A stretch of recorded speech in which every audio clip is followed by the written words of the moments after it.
বন্ধুরা, আজকে চলে এসেছি মামার বাড়িতে। তো মামার বাড়িতে আজকে এসে কি কি করছি সেগুলো ভিডিওর মধ্যে তোমরা সবাই দেখতে পাবে। তো তোমরা দেখতেই পাচ্ছ, আমি একটু দেখাই ক্যামেরাটা। এটা কিন্তু গ্রামের মধ্যে দিয়ে একটা মেঠো রাস্তা এবং একটা বাড়ি, খুব সুন্দর গ্রাম্য পরিবেশ। এই বনের পথ ধরে মামার বাড়ির দিকে এগিয়ে চলেছে। কি সুন্দর আগাছা ফুটে আছে, চারিদিকে বাঁশের ঝোপ, কচু বন, একটা গাভী, খুব সুন্দর প্রাকৃতিক পরিবেশ। সামনে রয়েছে আমার দাদা পিন্টুদা।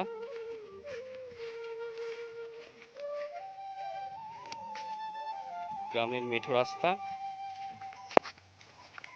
এদিকে কিন্তু একটা সুন্দর কচুরিপানায় ভর্তি ডোবা আছে।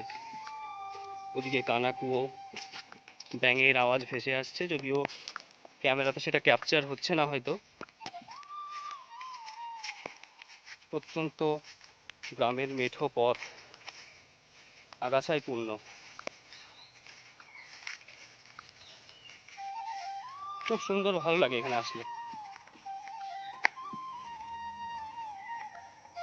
একটা ইটের রাস্তা উঠে গেল এবং আমরা দুজন এই রাস্তা ধরেই হেঁটে চলেছি।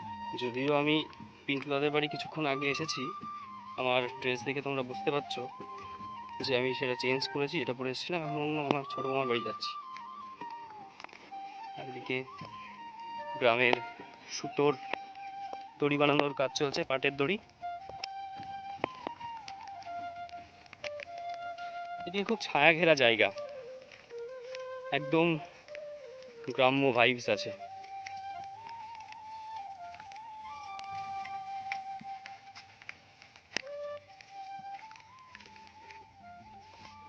বন্ধুরা, দেখছো এই গাছটাতে, আমাদের এই গাছটাতে কত সুন্দর জবা ফুল ফুটে আছে, খুব সুন্দর জবা, একটা পঞ্চজবার মতো দারুণ ফুটে আছে। এদিকে একটা ডোবা,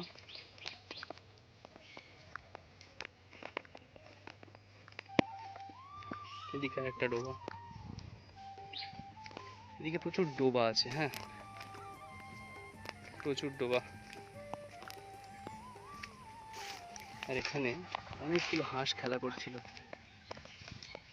ভয়ে পালিয়ে গেল ওরা। আগে যখন আমরা ছোট ছিলাম, ছোটবেলাতে এই পুকুরগুলোতে অনেক স্নান করেছি আমার বাড়িতে এসে।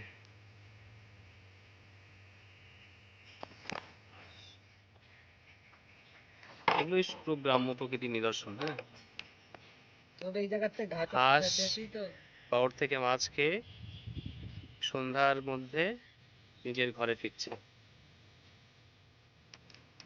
কি সুন্দর।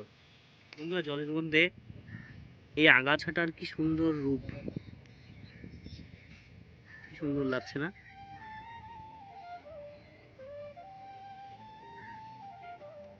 সামান্য আগাছা, কিন্তু তার সৌন্দর্য কিন্তু অসামান্য। সবসময় তার নিজের রূপ যখন ইচ্ছা তখন দেখতে পাই, এরকম ভাবে।